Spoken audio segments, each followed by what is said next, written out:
Bonjour, cette vidéo introduit les notions de base de la logique du premier ordre. Ces notions sont essentielles pour accéder à des connaissances beaucoup plus intéressantes que je vous présenterai dans de prochaines vidéos. Cette présentation est structurée en 3 parties qui introduisent successivement les notions de termes fonctionnels, d'atomes et de formules logiques. Les termes fonctionnels sont des parties de formules qui représentent des fonctions. Nous allons d'abord nous intéresser à leur syntaxe. Les termes fonctionnels sont des parties de formules construites à partir de symboles fonctionnels et de variables. Chaque symbole fonctionnel ou identificateur de fonction a une arité qui détermine le nombre d'arguments des termes fonctionnels qui seront construits à partir de ce symbole. Nous savons à présent comment sont construits les termes fonctionnels, et nous allons voir comment la notion d'interprétation des symboles fonctionnels permet de donner un sens à ces termes fonctionnels. Les symboles fonctionnels ont vocation à représenter des fonctions définies à partir d'un ensemble appelé domaine d'interprétation. Les éléments de cet ensemble sont appelés valeurs d'interprétation. Ce domaine peut être n'importe quel ensemble, de n'importe quelle cardinalité finie ou infinie, comme par exemple l'ensemble des entiers naturels, des réels, ou encore des couleurs de l'arc-en-ciel. Dans toute interprétation ayant pour domaine un ensemble D, chaque symbole fonctionnel d'arité 0 désigne une valeur de D, et chaque symbole d'arité n supérieur à 0 désigne une fonction qui, à toute liste de n valeurs de D, associe une valeur de D. Par exemple, un symbole d'arité 1 désigne une fonction de D dans D. Un symbole d'arité 2, une fonction de D croix D dans D, etc. Dans ce premier exemple, le domaine d'interprétation est l'ensemble des entiers naturels, le symbole 0 représente la valeur 0, le symbole sub désigne la fonction qui à x associe x plus 1, et prod de xy représente x fois y. Alors que dans ce deuxième exemple, avec le même domaine, le symbole 0 représente la valeur 1, sub de x désigne x et prod de xy représente juste y. Cette deuxième interprétation peut paraître moins naturelle, mais elle est tout aussi légitime que la première. Ces deux interprétations sont juste deux exemples parmi une infinité d'interprétations des symboles 0, suc et prod. Nous savons à présent ce qu'est une interprétation des symboles fonctionnels et comment elle donne un sens aux termes construits avec ces symboles. Ceci va nous permettre de déterminer la valeur d'un terme fonctionnel. On appelle valuation d'un ensemble de variables le fait d'attribuer à chaque variable de cet ensemble une valeur du domaine d'interprétation. Toute interprétation des symboles d'un terme fonctionnel et toute valuation de ces variables donnent à ce terme une valeur particulière du domaine d'interprétation. Avec notre premier exemple d'interprétation, pour la valuation x égale 1 et x égale 2 par exemple, eh bien, au regard du sens donné par cette interprétation au terme prod et suc, le terme prod de x virgule suc de y a pour valeur 3.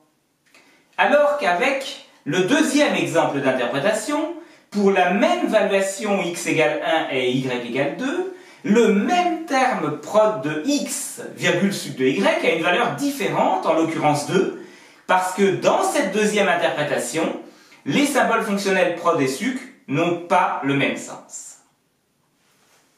Maintenant que les termes fonctionnels n'ont plus aucun secret pour nous, nous allons aborder la notion d'atome. Les atomes représentent les formes les plus élémentaires de formules logiques du premier ordre. Commençons par découvrir leur syntaxe. Les atomes sont des formules construites à partir de symboles de prédicats et de variables. Chaque symbole de prédicat ou identificateur de prédicat a une arité qui détermine le nombre d'arguments des atomes qui seront construits à partir de ce symbole. Ni les atomes, ni les termes fonctionnels ne peuvent avoir des atomes comme arguments. Nous savons maintenant comment sont constitués les atomes, et nous allons voir comment la notion d'interprétation peut être étendue au symbole de prédicat pour donner à ces atomes un sens. La sémantique des symboles de prédicat d'une formule est basée sur le même domaine d'interprétation que ces symboles fonctionnels, mais dans toute interprétation basée sur un domaine D, tout symbole de prédicat d'arité 0 représente une valeur de vérité, vrai ou faux, et tout symbole de prédicat d'arité n supérieur à 0 représente une fonction qui, à toute liste de n valeurs de D, associe une valeur de vérité. Voici notre premier exemple d'interprétation de tout à l'heure, qui donnait un sens au symbole fonctionnel. Eh bien, on l'a complété avec une interprétation des symboles de prédicat pair et égal, dans laquelle le symbole de prédicat pair a le sens de la notion standard de parité. Paire de x est vrai si et seulement si x est multiple de 2. Et le symbole égal représente l'égalité standard. Tout élément du domaine d'interprétation est égal à lui-même et seulement à lui-même. Et voici notre deuxième exemple d'interprétation, complété cette fois-ci avec une interprétation des symboles de prédicat pair et égal, dans laquelle paire de x est vrai si et seulement x est multiple de 3. Et le symbole égal a le même sens que dans l'interprétation précédente. Nos deux exemples d'interprétation conservent les mêmes symboles fonctionnels et les mêmes symboles de prédicat. Ces symboles peuvent être regroupés dans ce qu'on appelle une signature qui indique leur type et leurs arités. On dira de toute formule n'utilisant pas d'autres symboles qu'elle est compatible avec cette signature. Toute signature admet une infinité d'interprétations possibles. L'interprétation des symboles de prédicat permet donc de donner un sens aux atomes, ce qui va nous permettre de déterminer la valeur de vérité d'un atome. Tout comme pour un terme fonctionnel, toute interprétation des symboles d'un atome, c'est-à-dire de son symbole de prédicat et des symboles fonctionnels présents dans ses arguments, et toute valuation de ces variables donne à cet atome une valeur. Mais cette valeur n'est pas une valeur du domaine d'interprétation, comme pour les termes fonctionnels. C'est une valeur de vérité, vrai ou faux. Avec le premier exemple d'interprétation, pour la valuation x égale 1 et x égale 2, l'atome égal de prod de xy virgule sub de y a pour valeur de vérité faux, puisque dans cette interprétation, prod de 1,2 vaut 2, alors que sub de 2 vaut 3. Par contre, avec le deuxième exemple d'interprétation, pour la même valuation x égale 1 et y égale 2, l'atome égal de prod de x virgule y virgule sub de y a pour valeur de vérité vrai, puisque dans cette interprétation-là, prod de 1,2 vaut 2 et sub de 2 vaut également 2. Un atome est donc une formule à part entière qui, pour une interprétation particulière et une valeur particulière de ces variables, a une valeur de vérité. Maintenant que nous maîtrisons la notion d'atome, il est temps de passer au plat de résistance, c'est-à-dire à la notion de formule. Commençons par les aspects syntaxiques. Les briques de construction dont sont constituées les formules sont les atomes, qui peuvent contenir des variables et des termes fonctionnels, le connecteur unaire non, les connecteurs binaires et ou impliques équivalents, les quantificateurs existentiels et universels et les parenthèses. D'un point de vue syntaxique, toute formule est soit un atome, soit la négation d'une formule, soit constituée de deux formules reliées par un connecteur binaire ou et implique équivalent, soit constituée d'une variable quantifiée suivie d'une formule. Certaines parenthèses peuvent être omises en vertu de deux conventions. Une règle de priorité des connecteurs et quantificateurs, représentée ici du plus prioritaire au moins prioritaire, et une règle d'associativité à gauche ou priorité à gauche des connecteurs binaires. Vous voyez ici un exemple de formule ayant des parenthèses implicites, et la même où toutes les parenthèses sont explicitées. Nous savons à présent ce qu'est une formule de la logique du premier ordre, et nous allons voir comment donner un sens à une telle formule. Pour donner un sens à une formule, il faut donner un sens à ses atomes, ce que nous savons faire maintenant, mais aussi à ses connecteurs logiques et quantificateurs. La sémantique des connecteurs logiques est spécifiée par des tables de vérité.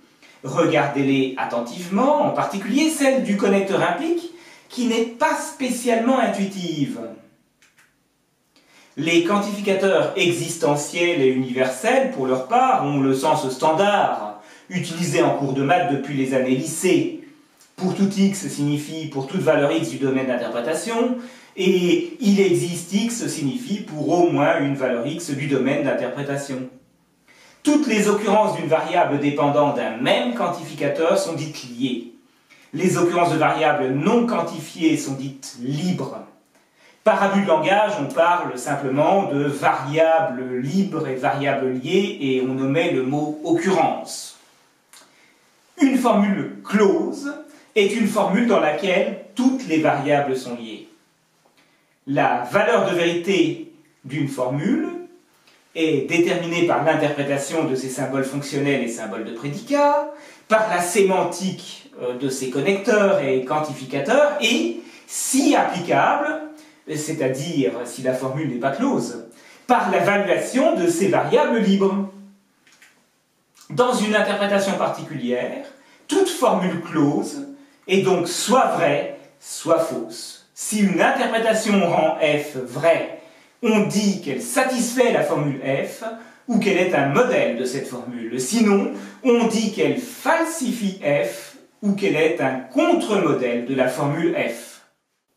En résumé, l'interprétation d'une signature donne à toute formule close basée sur cette signature une valeur de vérité. C'est sur cette base que sont définies certaines notions clés, telles que la cohérence, la validité et la conséquence logique. Une formule est dite valide si et seulement si elle est satisfaite par toutes les interprétations de sa signature, c'est-à-dire de ses symboles fonctionnels et de ses symboles de prédicat. Elle est dite cohérente si et seulement si elle est satisfaite par au moins une interprétation de sa signature. Il y a donc trois sortes de formules, celles qui sont valides, celles qui sont incohérentes et celles qui sont cohérentes sans être pour autant valides. Mais pourquoi dit-on que la formule « il existe x tel que p de x implique pour tout x p de x » est cohérente alors que ce qu'exprime cette formule est manifestement incorrect, puisque le fait que p de x soit vrai pour une certaine valeur de x, ou au moins une certaine valeur de x en tout cas, n'implique pas qu'il le soit pour toute valeur de x. Eh bien, cette formule est dite cohérente parce qu'elle est vraie pour certaines interprétations du symbole p, en l'occurrence celles dans lesquelles p de x est vrai pour toute valeur de x du domaine d'interprétation. Mais alors, quand on parle en mathématiques de formules correctes, s'agit-il de formules valides ? Eh bien, généralement pas. En fait, tout énoncé d'une propriété mathématique se réfère à une interprétation particulière, donc à un domaine d'interprétation spécifique et à un sens particulier des symboles utilisés dans la formule, pour laquelle l'énoncé considéré est vrai. Prenons un exemple. Dans l'interprétation standard des symboles pred, prod et égal, qui correspond à l'interprétation que j'ai appelée interprétation 1 tout à l'heure, cette formule énonce que le produit d'un nombre pair par une valeur quelconque est un nombre pair, ce qui est parfaitement vrai. Cette formule est donc cohérente. Mais elle n'est pas valide. Il y a une infinité d'interprétations pour lesquelles cette formule est fausse, comme par exemple la deuxième interprétation que nous avons vue tout à l'heure. En effet, avec cette deuxième interprétation, pour la valuation x égale 6, y égale 5 et z égale 5 par exemple, la sous-formule indiquée en orange a pour valeur faux, et donc la formule quantifiée universellement a également pour valeur faux. On dit qu'une formule close G est conséquence logique d'une formule close F, si et seulement si pour toute signature compatible avec les deux formules, tout modèle de F est un modèle de G. Cela se traduit par le fait que l'ensemble des modèles de F est inclus dans celui des modèles de G, et cela se note avec le symbole de la conséquence logique. La table de vérité du connecteur implique, que je vous ai présentée tout à l'heure, comme étant contre-intuitive, notamment parce que faux implique vrai et vrai, a en fait une justification qui est que pour toute formule close f et g est conséquence logique de f si et seulement si la formule f implique g est valide. Nous arrivons au terme du contenu de cette vidéo. Merci de l'avoir visionné. N'hésitez pas à le refaire autant de fois que nécessaire pour bien assimiler les notions qui ont été présentées. Ces notions sont essentielles pour comprendre des résultats passionnants qui dessinent une frontière entre ce qui est réalisable et ce qui ne l'est pas dans le domaine des mathématiques et de l'informatique, et en particulier du raisonnement automatique.